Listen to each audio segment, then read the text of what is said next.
Hello, this is Jim Ellison with CERF, the County Employees Retirement Fund, and this is a brief overview of the CERF pension plan for the Recorders Conference. We're sorry we couldn't be there in person, but COVID had other plans for us, so we're going to make do. And this is just our general run-through of CERF. We know there are some new recorders on board who might not be familiar with this material, and there might be some older recorders who always enjoy a refresher course. This won't take long, but we're just going to run through the basics of CERF for you.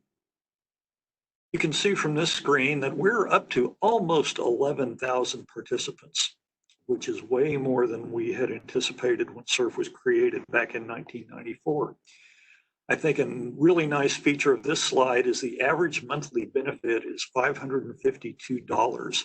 It took us a long time to get to 500, and we got there, and we're staying there, and we've got it up to 552 now. So the plan is well funded and in good shape. Participation in CERF is mandatory for eligible employees hired on or after January 1 of 2000 and working at least 1,000 hours a year. We consider 1,000 hours full-time. So if you're full-time and you are hired after 1/1 of 2000, you are in CERF because you have to be. It's mandatory. Once in CERF, you're always in CERF. If you leave and come back again, you're still.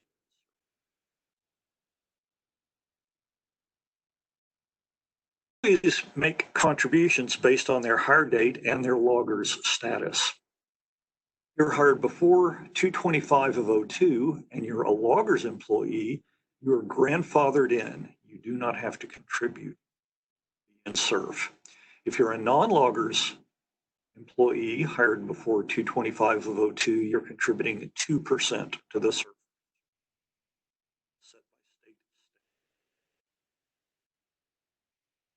You're hired on or after 2/25 of 02 and you're in loggers, you're contributing 4% to the CERF pension. And if you're a non-loggers participant hired on or after 2/25/02, you're contributing 6%. Now, it may be that some counties are helping with that, most don't, but someone is contributing to the CERF pension based on the hire date and the loggers' status.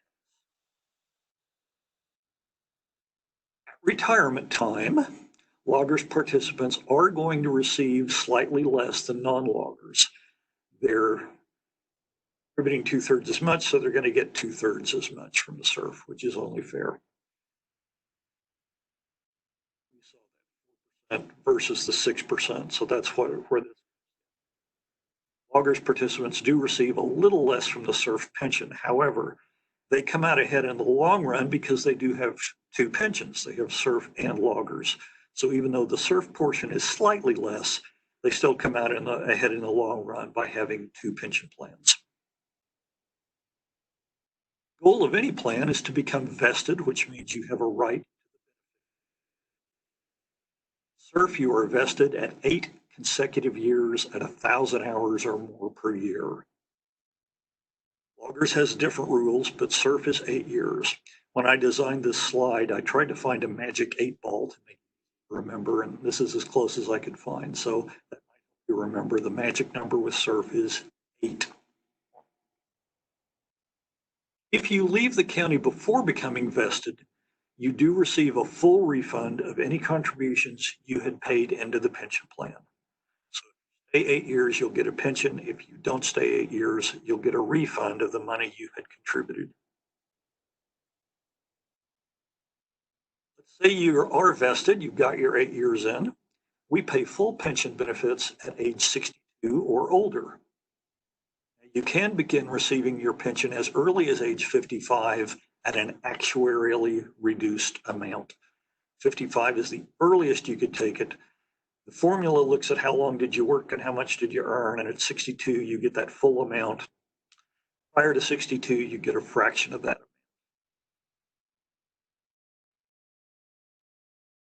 If you are vested, so you've got your 8 years in, and you decide to retire and start drawing your pension, the state statutes for CERF do not allow for a lump sum payout.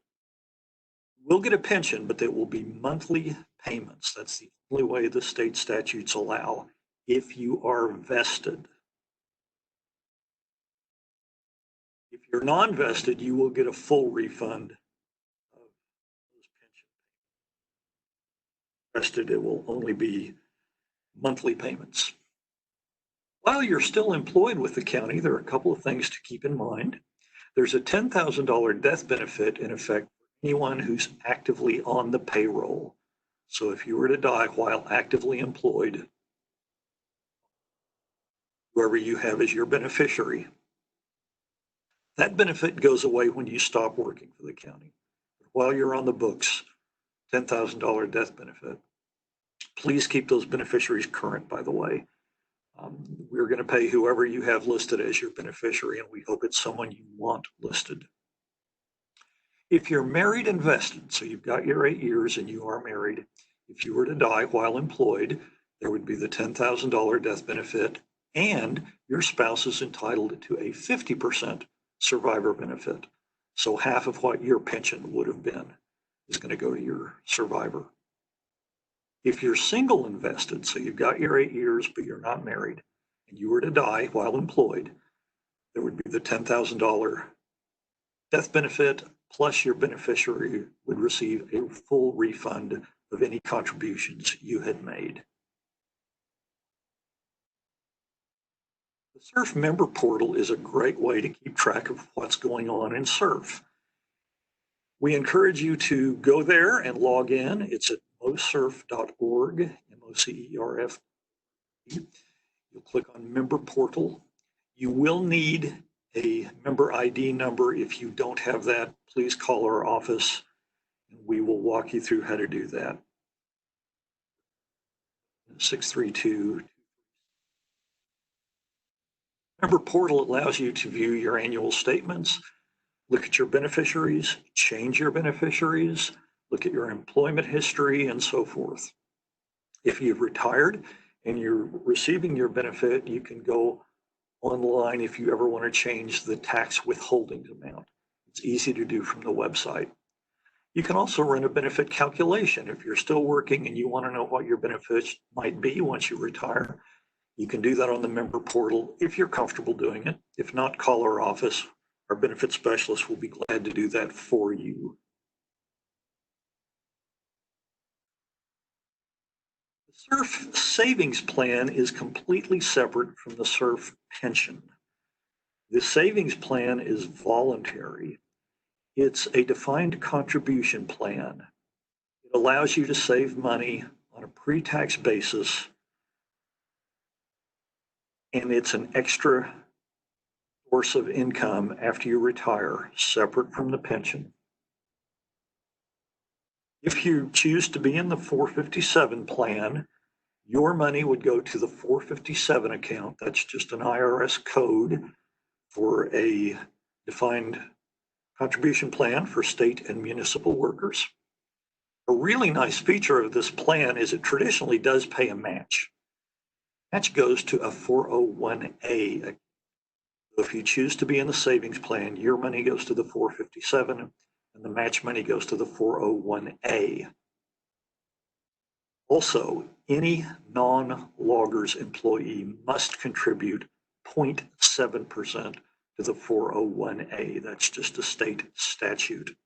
So the 401A is where the match goes, but it's also where the 0.7 mandatory goes for non-loggers employees. Anytime you have questions, please reach out to us. We're always glad to help. Our website is mocerf.org. Our phone number is 877-63. Access. Sometimes I help answer phones in the office and people will call and say, I hate to bother you, but, well, you're never bothering us. That's why we're here. Please reach out anytime. This has been a brief run through of the CERF pension plan. We hope this was helpful. We have information on our website at mocerf.org if you want to find brochures. Anytime you need any information sent to you, we can do that. And again, you can always call us at 877-632-2373 to ask any questions at all. Thank you for listening to this presentation. Hope it was helpful. Goodbye.